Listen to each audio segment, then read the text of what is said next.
সবাই নোটাই নিয়ে ভিডিও যাচ্ছে যে নোটাইয়ে ঢুকতেছে না, নোটাইয়ে ঢুকতেছে না কেন ভাই? নোটাই সমস্যা হচ্ছে, আমি কেমনে টোকেন দেখবো, কিভাবে চেক করব নোটাইয়ে টোকেনের মূল্য কেমন? তো আমি সেগুলা নিয়ে এখন ভিডিও দেবো। তো সবাই দেখেন। সর্বপ্রথম যেটা নিয়ে ফোকাস করব সেটা হচ্ছে যে নোটাইয়ে কেন ঢুকতেছে না। আহ, তো দেখি নোটাই আমি ঢুকি, কেন ঢুকতেছে না আর কিভাবে ঢুকতে হবে। তো এই যে নোটাই আমি ক্লিক করলাম, ক্লিক করার পর প্লে করলাম। প্লে করার পর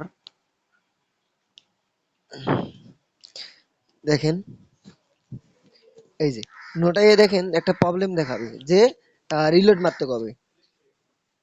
যদি ঢুকে যায় তো ভালো, আর না ঢুকলে দেখেন আমি দেখা দিচ্ছি যে কি হবে। কি এই যে রিলোডের অপশন আছে, তো আপনারা কি করতেছেন যে এই রিলোড বারবার ক্লিক করতেছেন, তো হচ্ছে না। তো এখানে থ্রি ডট যে উপরে চিহ্ন আছে, এই থ্রি ডটে এই যে রিলোড পেজটা আছে, এই রিলোড পেজটা আপনারা বারবার করতে থাকেন, তো দেখবেন হঠাৎ করে ঢুকে গেছে। হ্যাঁ, তো এইভাবে করতে থাকেন, দেখবেন যে ঢুকবে। আমাকেও ৪-৫ বার করতে হবে। সবারই এরকম হচ্ছে, কারণ ওই সার্ভার জ্যামের কারণে এরকম হচ্ছে। তো দেখেন আমার আসে না না আসে এরকম হচ্ছে, তা আবার আমি এই রিলোড পেজ করব। যদি না আসে তাহলে কিছুক্ষণ পর ঢুকবেন, দেখবেন যে ভালো হবে। কারণ ওরা হয়তো টোকেনের হচ্ছে গণনা করতেছে যে কে কিভাবে পাবে, টোকেনের প্রাইস কেমন হবে, তো সেগুলো হয়তো করতেছে। ওই জন্য সার্ভারটা জ্যাম। তো আপনারা রিলোড পেজ মারতে থাকবেন যতক্ষণ না পর্যন্ত ঢোকে।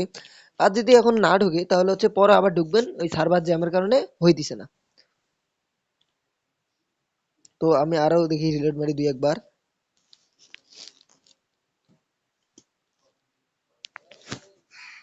তো আবার এইরকম হচ্ছে আমার, তো রিলোড আরো মারতে থাকি।